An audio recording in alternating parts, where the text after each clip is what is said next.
As we've seen many times, 𝐏𝐫𝐨𝐛 doesn't shy away from tackling significant and large topics.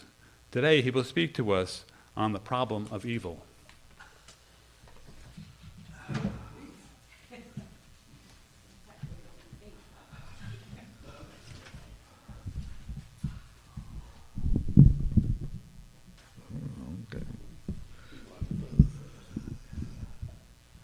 Good morning, good morning. I'm here today to explain why it is that evil may be here forever. It appears that there is an immutable evil that moves on earth like a silent plague, like a force, a kind of bodiless will of its own. But appearances can be deceiving. We've all seen the little monkeys, see no evil, hear no evil, speak no evil, but that leaves out do no evil. Nobody has ever figured out what causes evil. The problem of evil is the ledge on which every religion totters and fails. Theologians and philosophers have been attempting to solve the problem of evil for a very long time. Let's take a look at what they have come up with to explain where evil comes from. Today, we look at evil from a religious perspective and then from a secular perspective. But first, we need to define evil. A look at the dictionary gives us this definition for evil: morally reprehensible, sinful, wicked, arising from actual or imputed bad character, marked by misfortune, causing harm. Let's look at these one at a time. Evil, it is said, means morally reprehensible. Wait, since morality is culturally relative, then evil would be culturally defined, even though it is universal across cultures. Not a good definition. The definition said evil means sinful. Wait, that has the same problem as morally reprehensible. Also, we must sin. Otherwise, the Lord who died for our sins died for nothing. Thus, sin would not be evil. It is believed that it gives Jesus his reason for being. So sin explains nothing about the cause of evil. I love this next one. Evil means wicked. Wait, the same dictionary says that wicked means disgustingly unpleasant. That would make dog do evil. Not a good definition unless it's runny. Next, we look at bad character as a definition of evil. This poses the problem of how to define character and how to define bad. Even if we can agree about character, I don't think having bad character makes for evil. If it did, then all hypocrisy would be evil, and that's just not so. The dictionary then adds that evil means marked by misfortune. This leaves still the question unanswered as to why bad things happen to good people. Lastly, in our array of definitions, there is the concept of causing harm. Great harm can be evil, but we are left with two issues. How much harm is great harm? And what is harmful to one person or group may not be seen as harmful to another person or group. This would make evil relative to each person. Not a good answer. When we look at all of those definitions, we come up short of a satisfactory definition. We can parse one or more of them, but that will most likely not satisfy a person who has been a victim of evil. To me, Evil is that human activity that produces a visceral, negative gut reaction to it. Were the Nazi concentration camps and genocide of 6 million Jews evil? Yes. Are Trump's ICE Gestapo evil when they tear a young child from its mother's arms and deport it? Yes. They are cruel for cruelty's sake. That is evil. Moral evil and suffering. This is suffering caused by the actions of humans. Natural evil and suffering. This is suffering that is caused by nature. But nature has no morals. Hurricanes, droughts, tornadoes, floods, etc. 70 million people die each year from natural causes. I hesitate to call nature evil. The theological problem of evil is the question of how to reconcile the existence of evil and suffering with an omnipotent, omnibenevolent, and omniscient God. There are currently differing definitions of these concepts. The presence of evil in the world inductively supports or makes it likely that the claim that God does not exist is true. The logical approach to evil claims that God's omnipotence, omniscience, and supreme goodness should completely rule out the possibility of evil, and that the existence of evil would rule out the existence of a supreme being. If God is perfectly loving, he must want to abolish evil. And if he is all-powerful, he must be able to abolish evil. But evil exists. Therefore, God cannot be both all-powerful and perfectly loving. That's logic. But theology is no friend of logic. Catholicism teaches that love can arise from evil and suffering, and that love is an important part of human life. Well, that does not tell us who the object of that love will be. Is it the evildoer that we should love? They've been trying unsuccessfully to get mankind to do that for 2,000 years. Evil is the most severe condemnation our moral vocabulary allows. Mass murder, torture, enslavement, and prolonged humiliation are some examples of it. Evil must involve harm, and it is said it must be serious enough to damage its victims' capacity to function normally.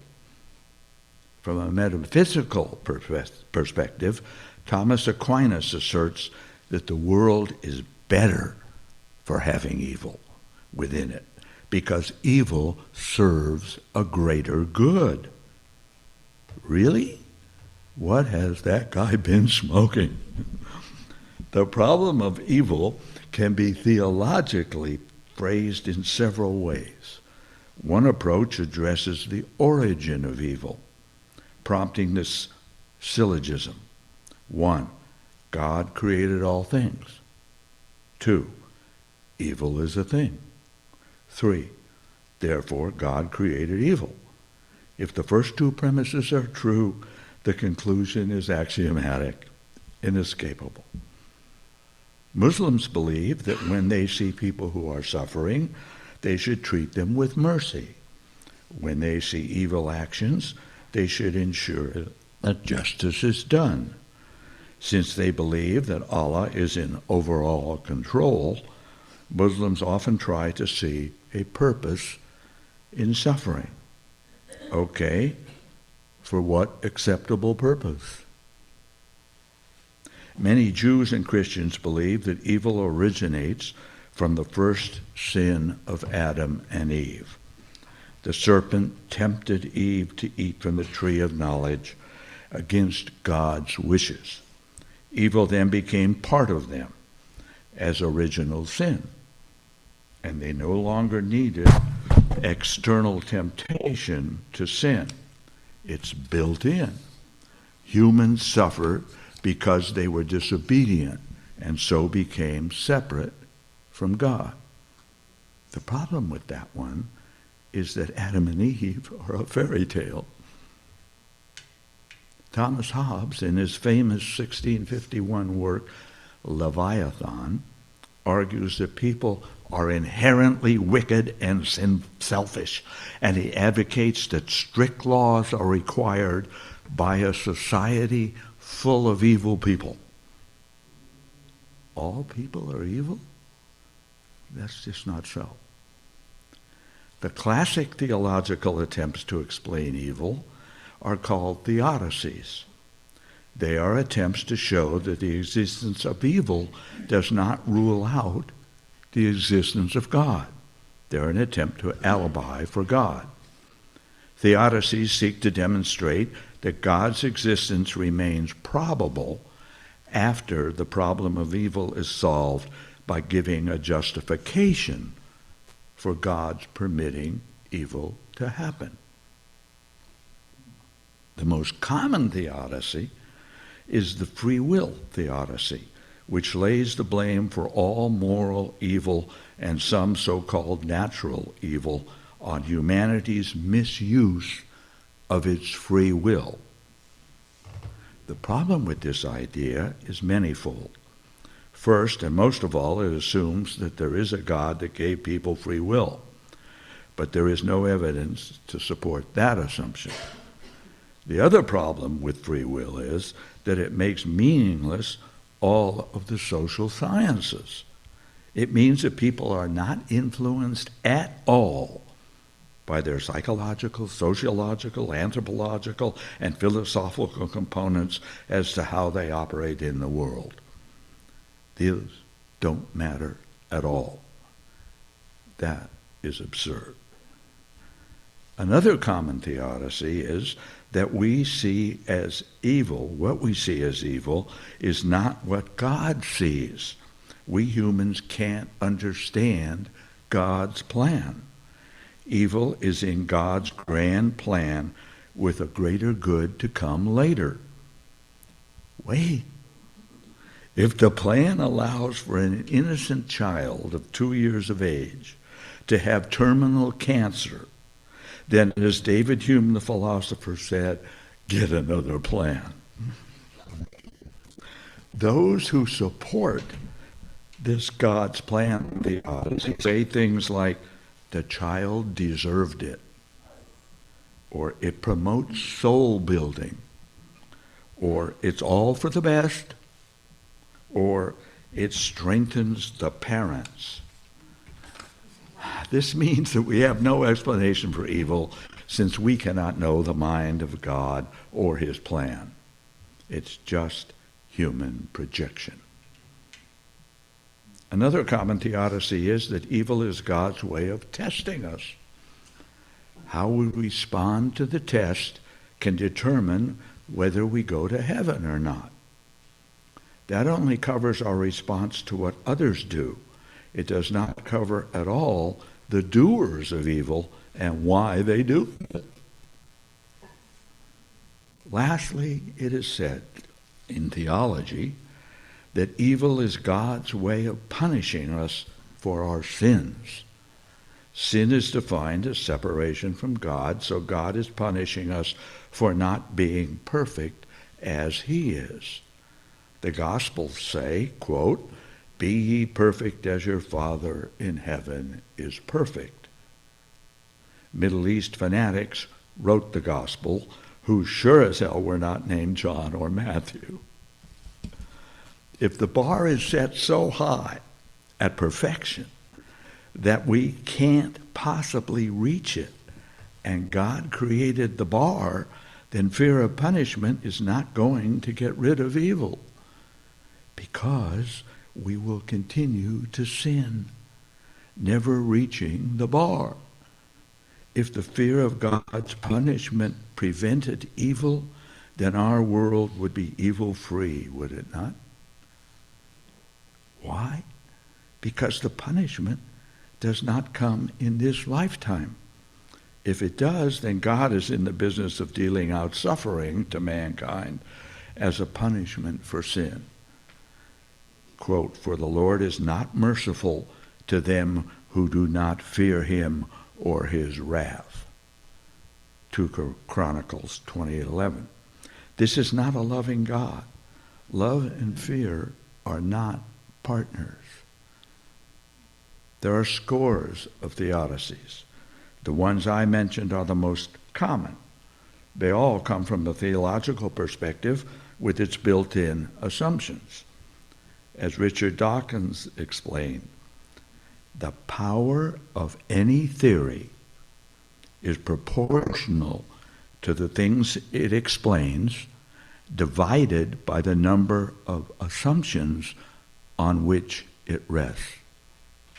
Again, the power of any theory is proportional to the things it explains divided by the number of assumptions on which it rests. So, for thousands of years, people have been trying to get rid of evil and to explain why it exists in the first place. But all that theology is just mumbo-jumbo, pausing as erudition. So let's now take a look at evil from a secular perspective. People do terrible things, always have. Often it is collective evil for some cause or God or one belief or another. If it is a one-person action, it is always for some psychological problem. Not being able to control oneself when on the brink of evil action is itself, I would argue, due to some unconscious, disturbed personal issue. From an atheistic viewpoint, the theological problem of evil should be solved in accordance with the principle of Occam's razor. The simplest explanation is best. Atheists assume, simply, that no God exists. Some other non-religious explanation for evil is needed. To Plato, quote, "Evil is a disorder of the soul caused by ignorance." Well, that begs the question of whether the soul even exists, and if it does, what color is it? We are all ignorant, and since there is a myriad of different kinds of evil, what is it we are then ignorant of? One of the best explanations for evil came from Jung. In Jungian psychology, evil is not an external force or a metaphysical entity, but rather a psychological reality present within the human psyche. It's in all of us. It's understood as a part of the shadow, the unconscious aspects of personality that contain both negative impulses and untapped potential. Jung believed that evil is not simply the absence of good, but a real dynamic force that can manifest in individuals and in collective human behavior. It can't be abolished, Jung said, but it can be managed. Some cultures try to manage the shadow with fear or shame or punishment. Some cultures try to manage it via voodoo. Nobody can ever manage it completely. No culture can either. Jung said this: "The devil describes the grotesque and sinister side of our unconscious, for we have never really come to grips with it, and consequently it has remained in its original savage state." Jung viewed evil as part of human nature, not as an external force to be battled, but as an internal reality to be understood and integrated. This involves confronting and acknowledging one's own shadow, one's capacity for evil, rather than projecting it onto others or onto external forces like a devil. If we compare one evil murdering person to, let's say, the evil of the Nazi Party in Germany in the 30s, it makes the use of the word evil almost meaningless if the word applies equally to both. That leaves open the question, are there degrees of evil? Sure, there are. But what then? There is light and there is dark. About a year ago, Kamala Harris offered the light to the American psyche, and it got rejected by a majority. In my own view, evil is the absence of kindness and empathy. That is exactly what we are experiencing these days politically as a collectively dark example of the collective unconscious in action. Does what occurs in the collective unconscious start with one person and then get contagious until it becomes a mass phenomenon? If not, then how does collective dark behavior spread? This takes us back to the idea of Jung that evil is not separate from people. Was he right? Or is the devil out there willing to do us in? A prime example from the past would be the Inquisition. How could an entire culture embrace the darkness? Are we today surprised by that? I think it was and always is fear. We project that fear outward and call it the devil.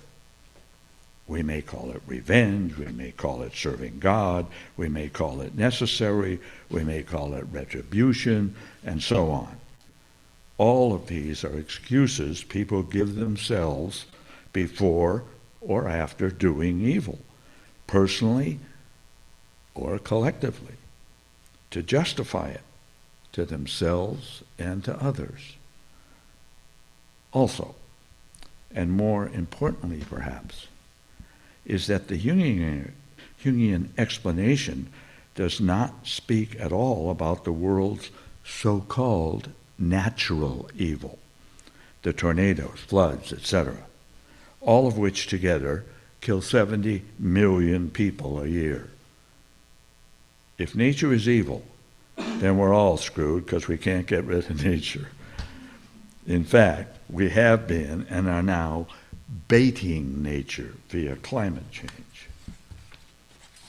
However, since nature has no morals, why do so many people call natural disasters evil?